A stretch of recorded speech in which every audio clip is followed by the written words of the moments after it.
Assalamu alaikum, dear students. This is Anuddin Kibzai, and I welcome you all to my YouTube channel English with Anuddin Kibzai. As you know that we have started our English language course, और इसका start हमने लिया है parts of speech से.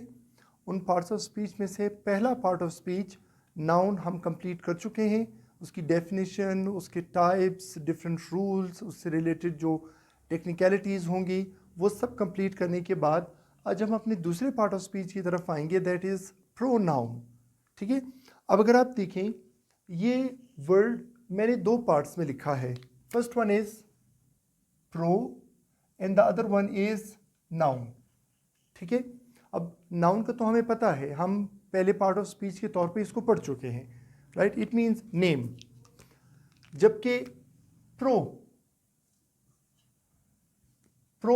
Actually means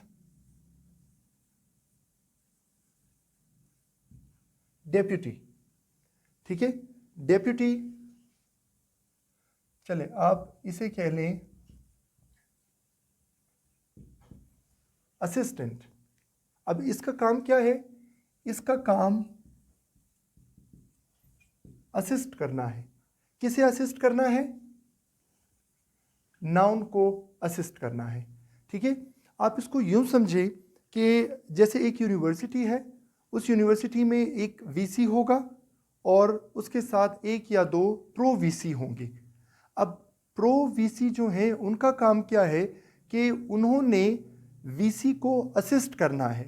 यानी VC का काम जो है, बर्डन जो है वो शेयर करना है, और वीसी की जो कुछ रिस्पॉन्सिबिलिटीज़ है वो उन्होंने अपने कंधे पर लेनी है. तो same is the case with pronoun. ठीक है. प्रोनाउन फिर क्या करेगा?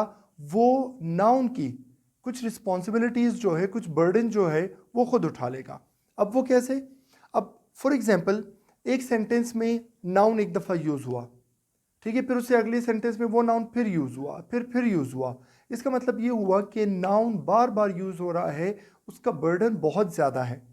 अच्छा, अब उसका बर्डन कम करने के लिए किसी असिस्टेंट की ज़रूरत पड़ेगी कि जो नाउन को ये कह सके कि बस आप रहने दें, अब बाकी काम हम संभाल लेंगे.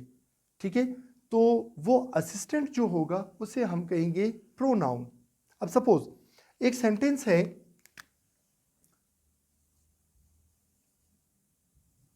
उसमें एक नाउन है शाहिद.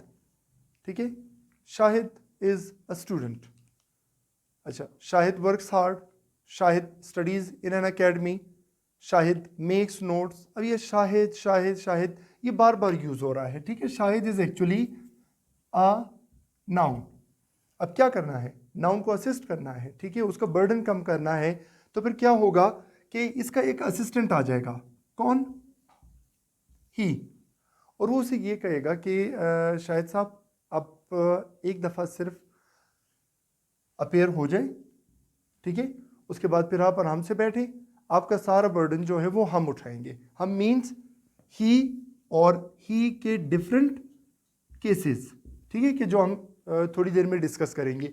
तो इसलिए I hope pronoun is clear कि उसका काम क्या होगा कि उसने नाउन को असिस्ट करना है. और किस चीज़ में असिस्ट करना है? उसका बर्डन कम करना है. वो बार बार बेचारा रिपीट हो रहा है, उस रिपीटेशन को अवॉइड करने के लिए क्या होगा? ये प्रोनाउन जो है वो आ जाएगा और उस रिपीटेशन को अवॉइड करेगा और नाउन बेचारे का बर्डन भी कम कर देगा. So this is something what we know as pronoun. अब चलते हैं इसकी थोड़ी सी टेक्निकलिटीज़ और इसकी टाइप्स की तरफ.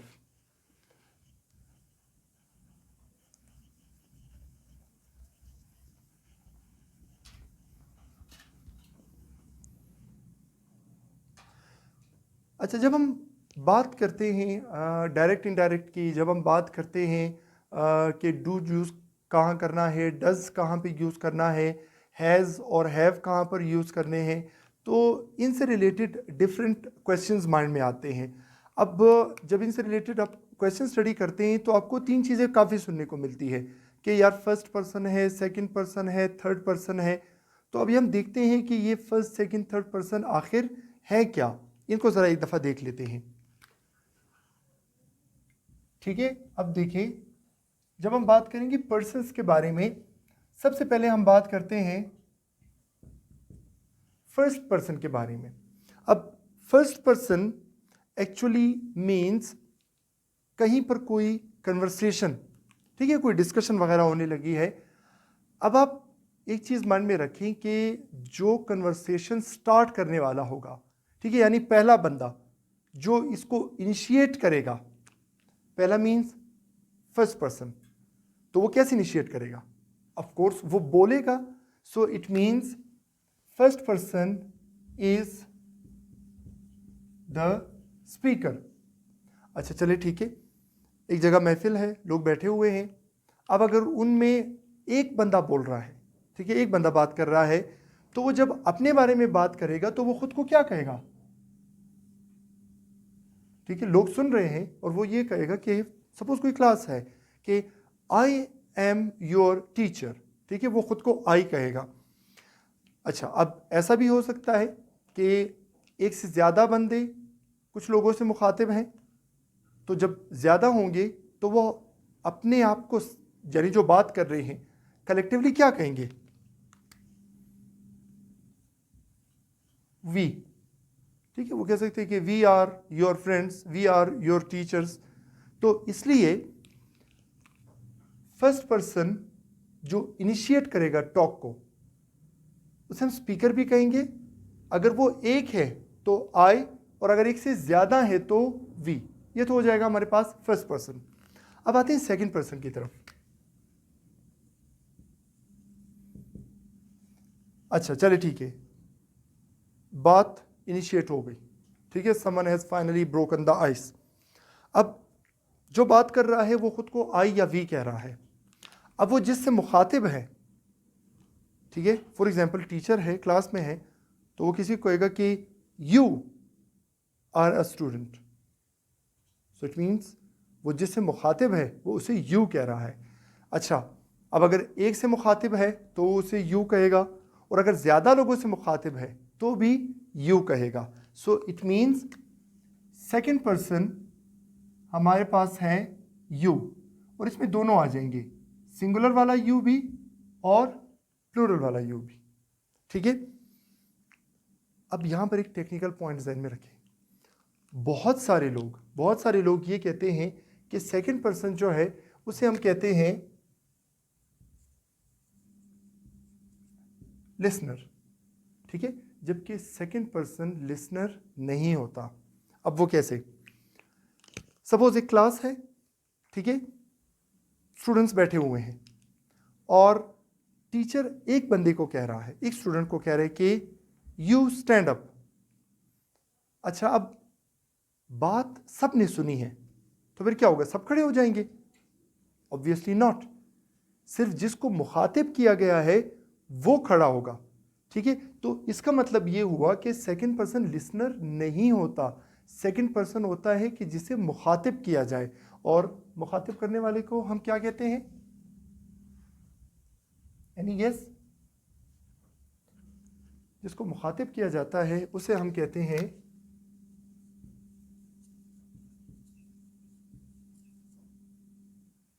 एड्रेस्ड, ठीक है, यानी जिसको मुखातिब किया जाएगा वो होगा सेकंड पर्सन। अच्छा, अब आते हैं थर्ड पर्सन की तरफ, ठीक है।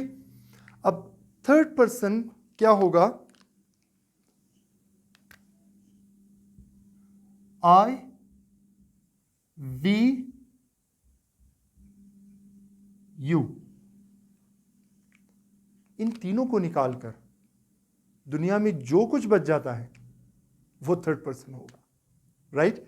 इट मीन्स आई को निकाल दें, वी को निकाल दें, यू को निकाल दें, इसके अलावा आपके माइंड में जितने भी वर्ड्स आ रहे हैं, जितने भी नाउन आ रहे हैं, ठीक है, जो भी आ रहे हैं, तो फिर हम उसे कहेंगे थर्ड पर्सन, ठीक है, उसमें प्रोनाउन भी आ जाएंगे।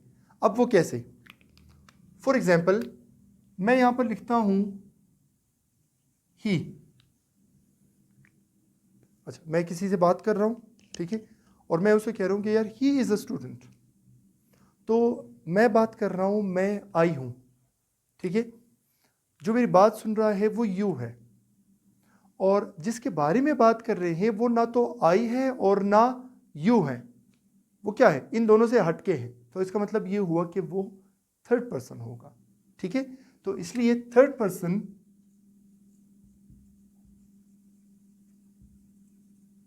हो जाएगा डिस्कस्ड। ठीक है, और उसकी सिंपल सी, लाइक आई टोल्ड यू, कि उसका सिंपल सा रूल ये है कि आई, वी और यू को निकाल के ही, शी, इट, दे, एक नाम है, दो नाम है, 10 नाम है, पूरी दुनिया के नाम है, पूरी कायनात के नाम है, ठीक है, वो सब के सब हम उसे कंसिडर करेंगे third person, right. I hope that this first person, third, second person and third person kind of a thing is clear to you. अब आगे बढ़ते हैं एक और टेक्निकलिटी की तरफ।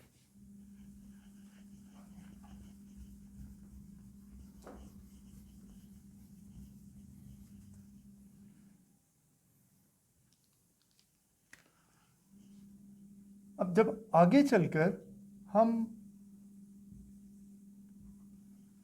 डायरेक्ट इनडायरेक्ट पढ़ेंगे, निरेशन जब हम पढ़ेंगे, वहाँ पर आप देखेंगे कि मैं कहूँगा कि subjective case, objective case, possessive case, emphatic case, reflexive case, ये सारे केसेस वहाँ पे आ जाएंगे। अब ये केसेस असल में हैं क्या, देखते जाएं। सपोज हमारे पास एक प्रोनाउन है और उस प्रोनाउन को हम कह देते हैं आई, राइट। अब आई एक प्रोनाउन है, इसके डिफरेंट केसेस हैं, यानी इसके मुख्तलिफ रूप हैं। अब वो कैसे, एक बंदा है, वो घर में जब होगा, अच्छा वो घर में बेटा भी होगा, वो घर में भाई भी होगा, बंदा वही है। अच्छा जब वो कॉलेज जाएगा तो वही बंदा वहाँ पर फिर स्टूडेंट होगा। अच्छा जब वो अपनी फ्रेंड्स की गैदरिंग में बैठेगा फिर वो वहाँ पर दोस्त होगा, और जब वो अपने रिलेटिव्स के पास जाएगा तो तब वहाँ पर वो कज़न होगा, वहाँ पर वो नेफ्यू होगा। बंदा एक ही है मगर मुख्तलिफ जगहों पर उसके नाम मुख्तलिफ हैं, और ना सिर्फ ये कि नाम मुख्तलिफ है बल्कि उसकी रिस्पॉन्सिबिलिटीज़ भी मुख्तलिफ हैं। इसी तरह आप यूँ समझ लें कि ये आई जो है ये एक बंदा है, ठीक है, और इसके तकरीबन कोई 4, 5 या 6 हम कह देते हैं, डिस्कस करेंगे अब। इसके मुख्तलिफ रूप हैं, मुख्तलिफ जगहों पर इसके मुख्तलिफ नाम हैं और मुख्तलिफ इसकी रिस्पॉन्सिबिलिटीज़ हैं, ठीक है, और उन्हें हम क्या कहते हैं, उन्हें हम कहते हैं प्रोनाउन केसेस। अब वो कैसे, सबसे पहले हम डिस्कस करते हैं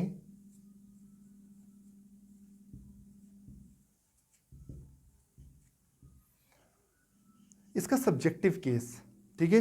अब सब्जेक्टिव केस, जैसे आपने देखा कि हमने पिछले लेक्चर में भी डिस्कस किया था कि सब्जेक्ट यानी काम करने वाला। अब अगर किसी सेंटेंस में ये आई जो है ये काम करने वाला है, ठीक है, तो फिर हम क्या यूज करेंगे। अब देखिए,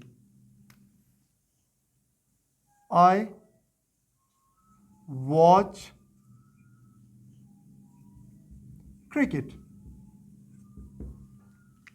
अच्छा अब देखते जाएं, वॉच वर्ब है, देखना, क्या देखना, क्रिकेट ऑब्जेक्ट है।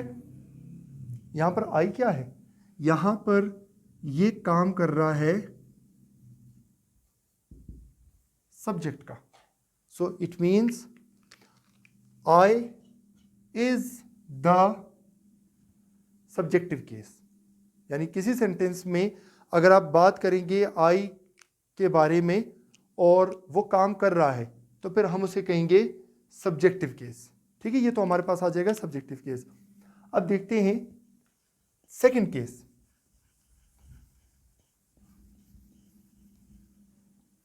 अच्छा सेकंड केस में हम बात करते हैं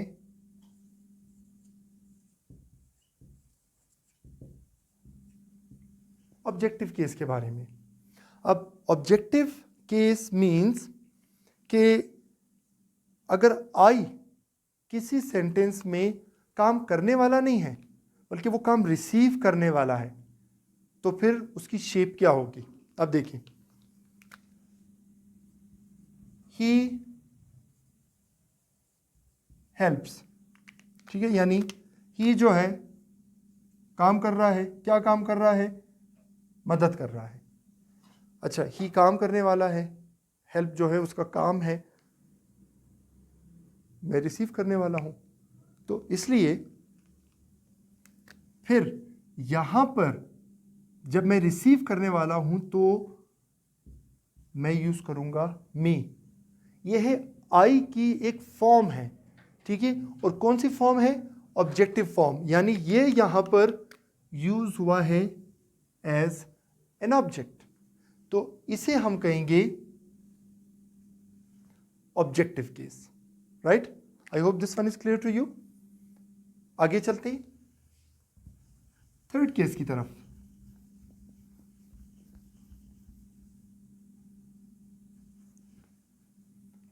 third case is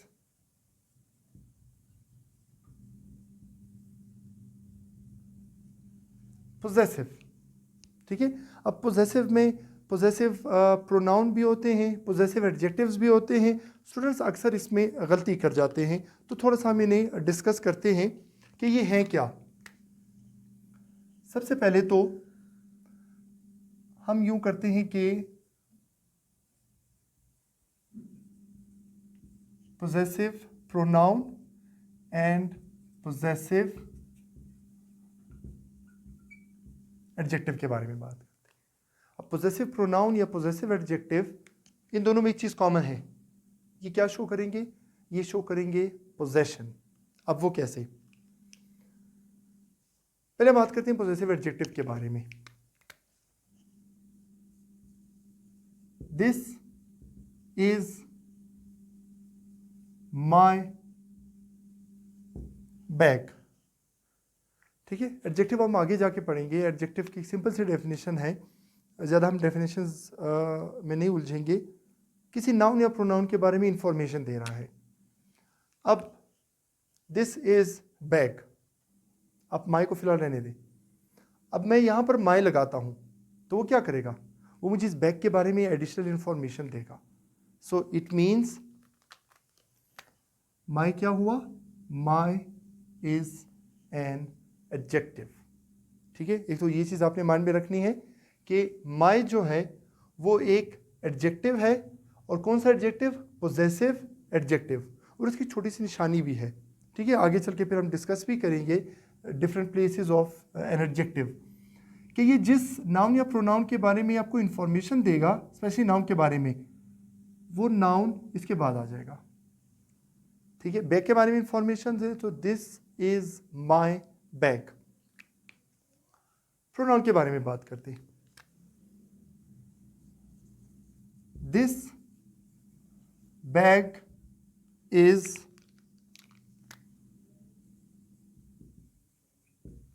mine, right. अब दिस बैग इज माइन। अब इस पूरे सेंटेंस में एक वर्ड ऐसा है कि जो पोजेशन के बारे में बता रहा है, और वो क्या है? माइन। और ये प्रोनाउन है, ठीक है। सो इट मीन्स ये प्रोनाउन है, पोजेशन के बारे में बता रहा है। ये एडजेक्टिव है, पोजेशन के बारे में बता रहा है। अब एक चीज़ ध्यान में रखिए, जब कभी आप पोजेसिव एडजेक्टिव यूज़ करेंगे तो जिस चीज़ की पोजेशन के बारे में बात कर रहे हैं उसका जिक्र बाद में होगा।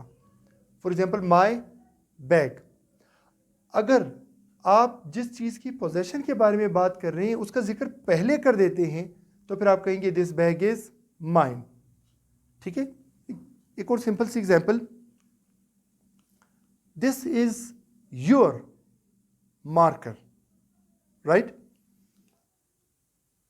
दिस मार्कर इज योर्स, ठीक है। ये आपने माइंड में रखना है कि डिफरेंस क्या है पोजेसिव प्रोनाउन और पोजेसिव एडजेक्टिव में, ठीक है। एक तो ये हो गया इसका पोजेसिव वाला केस। अब चलते हैं बाकी केसेस की तरफ।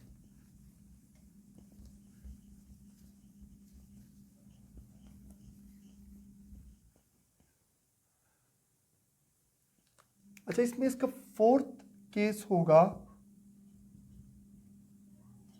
इंफेटिक केस। इंफेटिक केस अब क्या होगा?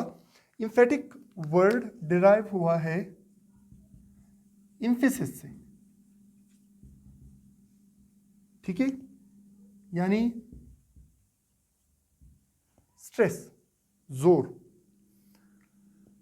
जब कभी आप किसी बात पर जोर डालकर कुछ कहना चाहते हैं तो फिर आप यूज करते हैं इम्फेटिक प्रोनाउन। अब कैसे? टीचर ने कोई असाइनमेंट दी, स्टूडेंट को कहा कि असाइनमेंट कहाँ है, तो टीचर ने कहा कि सर ये है, I have completed the assignment. अच्छा, जब टीचर को असाइनमेंट दी तो फिर टीचर ने कहा कि ये असाइनमेंट किसी और से तो नहीं बनवाई, तो फिर स्टूडेंट क्या कहेगा? वो कहेगा कि नहीं सर, मैंने ये खुद बनाई है। तो वो खुद वर्ड जो है वो शो करता है किस चीज को? इम्फेसिस को। अब वो खुद जब हम इंग्लिश में लिखते हैं तो फिर हम क्या यूज करते हैं? Emphatic pronoun. For example, I completed the task, ठीक है, टास्क मैंने कंप्लीट कर लिया, जो काम था वो मैंने मुकम्मल कर लिया। अच्छा, अब अगर वो कहें कि किसी और से तो नहीं करवाया, और आप कहते हैं कि नहीं ये काम मैंने खुद किया है, तो फिर आप क्या करेंगे? आप यूज करेंगे इम्फेटिक। इम्फेटिक पर इस पर डिपेंड करेगा कि किस शेप में होगा। आई है तो इसके लिए हम यूज करेंगे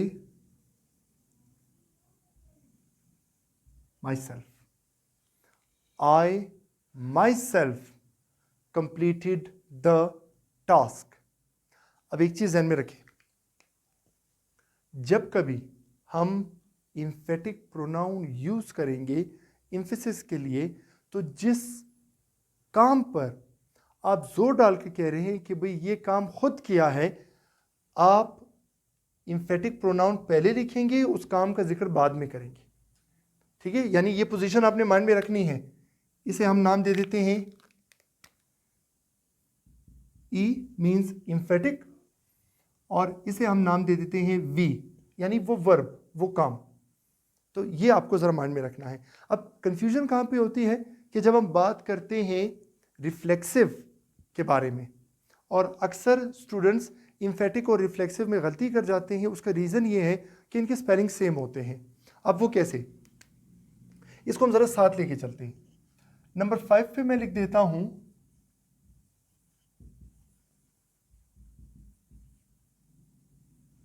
रिफ्लेक्सिव। अच्छा, रिफ्लेक्सिव आपको लग रहा होगा कि यार ये रिफ्लेक्ट से निकला है, बिल्कुल ठीक है।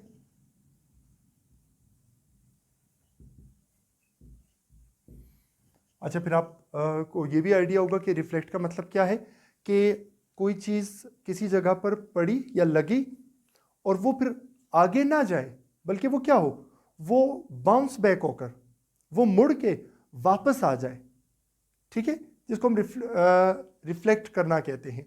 अब वो कैसे? जनरली जब हम सेंटेंस के बारे में बात करते हैं, एक नॉर्मल सेंटेंस जो होगा उसके 3 कंपोनेंट्स होंगे। एक होगा सब्जेक्ट, एक होगा वर्ब, एक होगा ऑब्जेक्ट, ठीक है। अब फॉर एग्जाम्पल मैं एक सेंटेंस यूज कर लेता हूं, आई बीट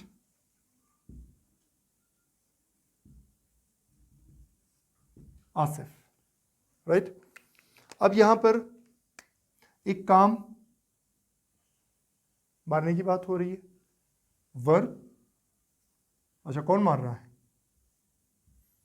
आई, सब्जेक्ट, और वो काम आगे पास ऑन हो रहा है, तो क्या होगा? ऑब्जेक्ट।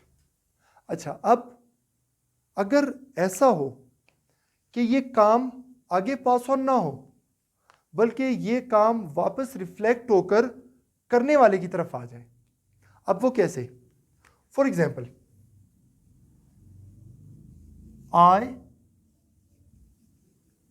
बीट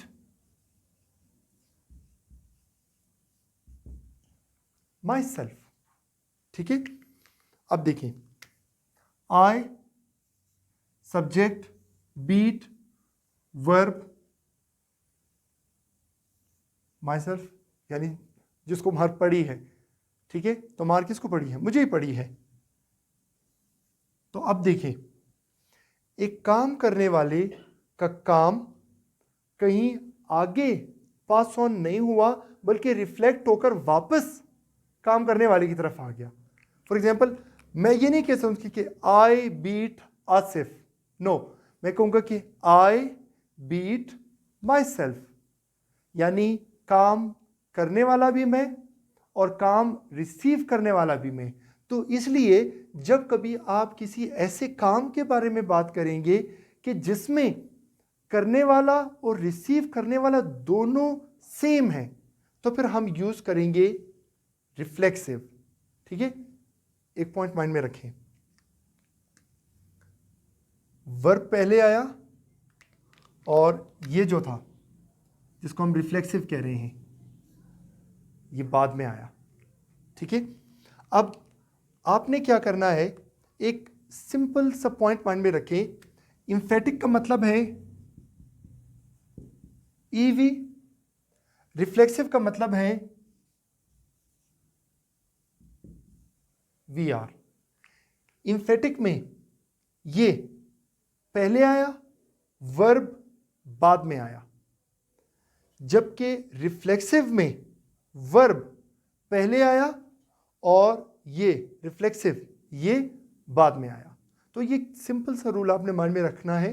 तो ये तकरीबन कोई 5 केसेस थे प्रोनाउन के जो हमने डिस्कस किए, सब्जेक्टिव, ऑब्जेक्टिव, पोजेसिव में फिर हमने पोजेसिव प्रोनाउन, पोजेसिव एडजेक्टिव दोनों को डिस्कस किया ताकि आप लोगों को कन्फ्यूजन ना हो। उसके अलावा एम्फेटिक प्रोनाउन और रिफ्लेक्सिव प्रोनाउन, ये प्रोनाउन के लेक्चर का हमारा पहला पार्ट था। इससे रिलेटेड अगर आपको कोई भी कन्फ्यूजन हो आप कमेंट बॉक्स में पूछ सकते हैं, ठीक है, and I will definitely respond there. और हमारा जो नेक्स्ट लेक्चर होगा उसमें हम प्रोनाउन को मज़ीद आगे लेके चलेंगे और उसके जो डिफरेंट टेक्निकलिटीज़ हैं हम उन्हें भी डिस्कस करेंगे। और ऑब्वियस सी बात है कि अब हम थोड़ा सा लेक्चर को यूँ लेके चलेंगे कि उसका एक पार्ट थोड़ा सा बेसिक को कवर करेगा और फिर अगला पार्ट जो है वो फिर एडवांस्ड लेवल को कवर करेगा। ठीक है, थैंक यू वेरी मच, अल्लाह हाफिज़।